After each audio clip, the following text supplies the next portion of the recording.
আদর্শ কত সুন্দর। নবী বলেন আমার আদর্শ ধরে রাখো, জীবন তোমার দুনিয়ায় সফল, আখিরাতেও সফল। রহমতের নবীর আদর্শের মধ্যে একজন আরেকজনের সাথে প্রথম দেখা হলে, কথা হলে প্রথম শব্দ হবে আসসালামু আলাইকুম। প্রথম শব্দ কি? বেঈমানরা কিন্তু গজবের সিনেমা হল আমগো হাতে দিয়া দিছে, সালামের জবাই করছে হ্যালো দ্বারা। হ্যালো সালাম দেয় না, হ্যালো কয়। আরে আমি যদি হ্যালো কই আপনার উপায় কি? মোবাইলটা করিয়াই হ্যালো। রসুল কয় না, সালাম দাও আসসালামু ক্বাবলাল কালাম, কথা বলার শুরুতে সালাম, সবার আগে সালাম। কেমন আছেন? সালাম আলাইকুম না, আসসালামু আলাইকুম, কেমন আছেন? রহমতের নবীর প্রথম আদর্শ, একজন আর একজনের সাথে মোলাকাতে কথা আগে সালাম পেশ করো। সালাম এটাই মানুষের জীবনের প্রথম আদান প্রদান, সম্মান। রহমতের নবী বলেন রসুলের আদর্শ, আঙ্গুলের নখগুলো কেমনে কাটবা, কেমনে জুতা পরবা, সেখানেও রসুলের সুন্দর আদর্শ। এই আদর্শ যারা ফলো করবে ওর ব্যক্তি জীবনে অশান্তি থাকবে না, পরিবারে থাকবে না, রাষ্ট্রে থাকবে না। যতদিন পর্যন্ত রসুলের আদর্শ বাস্তবায়ন হবে না ততক্ষণ পর্যন্ত ব্যক্তি, সমাজে, রাষ্ট্রে, ঘরে শান্তি আসবে, আল্লাহর কসম আসবে না। এবার আমি আপনাদেরকে একটা প্রশ্ন করে বিদায় নিতে চাই। ভালো করে বলেন, রহমতের নবীর আদর্শ থেকে আরো সুন্দর আদর্শ কারো কাছে আছে কিনা? খুব শুনবেন কিন্তু জবাব দিবেন না, কোনো আওয়াজ দিবেন না, আমি জিগাইলে জবাব দিবেন। খেয়াল করেন, কেউ যদি এখানে বলতে পারেন হাফিজ ভাই রসুলের আদর্শ থেকে আরো সুন্দর আদর্শ আছে শেখ মুজিবুর রহমানের ভেতরে, আমি না বলছি আওয়াজ দিবেন না? আমি কি বলি এটা শুনেন। কেউ যদি বলতে পারেন দাঁড়ায় যে শেখ মুজিবুর রহমানের ভেতরে রসুলের সুন্দর, রসুল থেকে আরো দামি আদর্শ আছে, কেউ যদি বলতে পারে চ্যালেঞ্জ দিয়া যুক্তির ব্যানারে, আমি হাফিজুর রহমান বলে গেলাম, লিখে রাখো, আমি রসুলেরটা বাদ দিয়া শেখ মুজিবেরটা নিব, লেখা ভালো করে। নাম্বার 2, কেউ যদি দাঁড়ায় বলো হাফিজ ভাই রসুলের আদর্শ থেকে আরো সুন্দর আদর্শ জিয়াউর রহমান সাহেবের ভেতরে আছে, আমি রসুলেরটা বাদ দিয়া জিয়াউর রহমান সাহেবেরটা নিব, বলার মতো কলিজা আছে কিনা কারো বলো? আছে? বড় এবার রেজাল্ট নাও, শেখ মুজিবুর রহমান কেন, জিয়াউর রহমান কেন?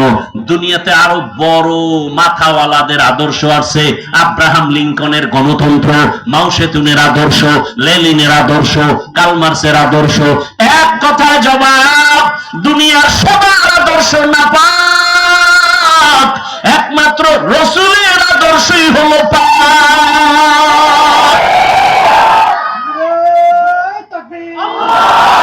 রসুলের আদর্শ ছাড়া সব কি?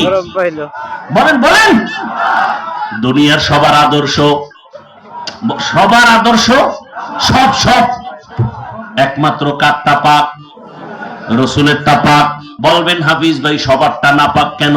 জবাব হলো ওই মানুষটাই নাপাক, খায়ও নাপাক, প্রস্রাব করে পানি লয় না, পাক না নাপাক? 3 বেলা খানা খায় বিসমিল্লাহ নাই, পাক না নাপাক? খাইয়া আবার বিড়ি টানে মদ পান করে, মদ পান করলে কি ইমান বাড়ে? কি মদ পান করে কেউ জিকির করে আপনাকে এলাকায়? বরং মদ পান করার পরে নিজের আপন বউরে মা কয়। তাহলে দেমাগ পাক না নাপাক? নাপাক দেমাগ নিয়ে যত থিওরি বানাবে, আইন বানাবে, সব হবে মানুষের অকল্যাণ আর ক্ষতির কারণ। রহমতের নবী কেমন পাক? শুরু থেকেই বলে বলে আসতেছি কেমন মায়ার নবী আমার। নবী যেখানে কদম রাখেন ওখান থেকে দীর্ঘ বছর মেশকের ঘ্রাণ। আম্মা জান আয়েশা রাদিয়াল্লাহু আনহা বলেন রাসূলের শরীর মোবারকের ঘ্রাণ আমি বোতলে ভরে রাখতাম আর বড় বড় অনুষ্ঠানে আতর হিসেবে ব্যবহার করতাম। রসুলের ঘাম থেকে গন্ধ না ঘ্রাণ? অত্যন্ত পিওর। দুনিয়াতে আজও পর্যন্ত রসুলের সেই ঘ্রাণের মতো মেশক আম্বার আতর নাই। রসুল উহুদ পাহাড়ের যুদ্ধের সময় দান শহীদ হলো, এরপরে পাথরের উপরে গিয়ে রসুল বসলেন। আল্লাহর জাতের কসম, এত বছর বয়ান শুনাইছি, এই ঘটনা কইছি, নিজে কিন্তু ওই জায়গায় বুঝতে পারি নাই, ব্যারিকেড ছিল। এবার গিয়া শুনলাম ওই জায়গা সরকার উন্মুক্ত করে দিয়েছে।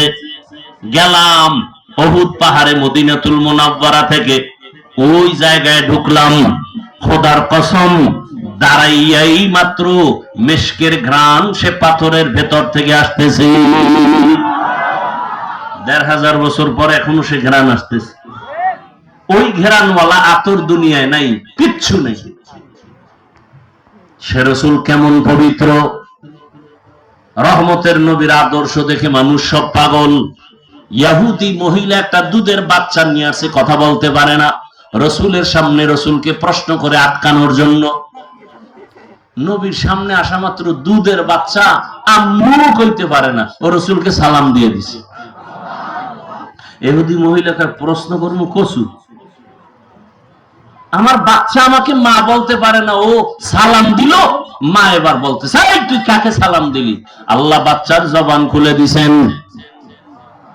মা কয়, তুমি চিনো না, আমি চিনি, রাহমাতুল্লিল কাদের কুদরত দারি বরকামাল আনতা রব্বি আনতা হাসবি জুল জালাল তুহি কাদের জলিলুল্লাহ জাহাদার বহরহালে তুহি মেরা নিগাহদার। বয়ান কইরা কিন্তু এতক্ষণ যে বয়ান শুনাইতেছি, একবারও কিন্তু বলি নাই সবাই টুপিওয়ালা হও, তাবলিগে যাও, পীরের কাছে যাও, কওমি মাদ্রাসায় যাও, স্কুল কলেজ বন্ধ করে দাও, বলছি? এবার শেষ কথাটা মনে রাখো, যুবক বাবাদেরকে বলছি, তুমি স্কুলে পড়ো, ধন্যবাদ, তোমার পক্ষে সাপোর্ট দিয়ে গেলাম, ভালো করে স্মরণ রাখো। স্কুলে যারা পড়ো, কলেজে পড়ো, স্কুল কলেজ ছাড়িও না। যারা ব্যবসা করেন, চাকরি করেন, ওখানেই থাকেন। আমার দাবি একটা, ওখানে থাইকা জান্নাতের পথ অন্বেষণ করে আগাইতে থাকেন। বলবেন, হাফিজ ভাই এটা কেমন করে সম্ভব?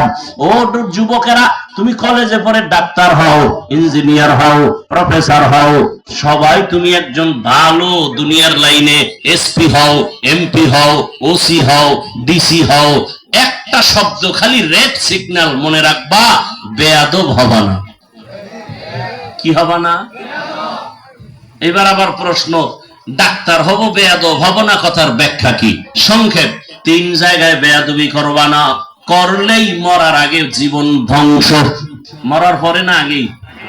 1 নাম্বার জায়গা মা বাবা, 2য় জায়গা শিক্ষক, 3 নাম্বার জায়গা উলামায়ে কেরাম, মুরব্বী। এই মা বাবার সাথে বেয়াদবি করলে, লেখাপড়া যাই করো না করো, মরার আগে জীবন ধ্বংস হবে। ওস্তাদের সাথে যদি বেয়াদবি করো, জীবন ধ্বংস হয়ে যাবে। আলেম ওলামার সাথে বেয়াদবি করলে জীবনের চরিত্র ভালো হবে না, জায়গায় জায়গায় জুতার বাড়ি খেতে হবে। এরে যদি আদওয়ালা ডাক্তার হও, দুনিয়ার মানুষ তোমাকে মাথায় নিয়ে সম্মান করবে। আর বেয়াদবি করে যদি ডাক্তারি করো, তাসলিমার মতো জুতা খাইয়া পালাতে হবে। তাসলিমা নাসরিন কি তোমার এই গ্রামের ডাক্তার নাকি? এমবিবিএস ডাক্তার, কত জ্ঞানের অধিকারী, গবেষক, চিন্তাবিদ, কিন্তু কপাল খারাপ, জায়গা মতো বেয়াদবি করে ফেলেছে। এই জন্য আর জিন্দেগি এমন খারাপ হইছে, ওর লাশটাও জমিনে এখানে আর আসতে পারবে। ডাক্তার হও, ইঞ্জিনিয়ার হও, প্রফেসর হও, কি হইও না। এবার বলবা এটা কি সম্ভব? এবার ডানে বামে তাকায় দেখো, ও আমার কলিজার যুবক, তোমার মতো যুবক জেনারেল লাইনে পড়ুয়া, জীবনে মাদ্রাসায় যায় নাই, আলিফ বাতাও পড়ে নাই, 5 ওয়াক্ত নামাজ পড়ে, স্কুলেও পড়ে, নামাজ পড়ে, কলেজে পড়ে, 5 বেলার নামাজই নাই। যুবকরা বলো নাই? তো তোমার কপালে কার বরদোয়া লাগছে, তুমি পারো না কেন? কোনো ওয়াজের দরকার নেই, কথাটাই শুধু বিবেকের একটু আঘাত করো। তোমার মতো যুবক র্যাব, আর্মি, পুলিশ, বিডিআর চাকরি করে, 5 ওয়াক্ত নামাজি, বিবেকরে জিজ্ঞাসা করো তুমি কেন পারো না? তোমার কপালে কার বরদোয়া লাগছে বলো? তোমার মতো যুবক চাকরি করে, ব্যবসা করে, ডাক্তার, প্রফেসর, ইঞ্জিনিয়ার, 5 ওয়াক্ত নামাজ পড়ে, রাস্তায় গাড়ি চালায় নামাজি, জমিনে কাজ করে নামাজ পড়ে, নদীর মধ্যে মাছ ধরে নামাজ পড়ে, তুমি কেন পারো না? তোমার কপাল কেন এত নষ্ট? কার অভিশাপ তোমার কপালে লাগছে? অনুরোধ করে বলছি, মনের একটা কথাই বুঝাও, যদি আমার মতো যুবক জেনারেল লাইনে থাকিয়া নদীর মধ্যে মাছ ধরিয়াও নামাজ পড়ে, কৃষি কাজ করে নামাজ পড়ে, পর্দা করে, চাকরি করে, ব্যবসা করে, লেখাপড়া করে, নামাজ পড়ে, আমি কেন পারবো না? এখন পথ একটা, তওবা। ও আল্লাহ, আর গুনাহ করব না, নামাজ ছাড়বো না, দাড়ি কাটবো না, বেপর্দায় চলবো না, মা বাবার সাথে বেয়াদবি করব না, শিক্ষকের সাথে বেয়াদবি করব না, উলামায়ে কেরামের পরামর্শ নিয়া নবী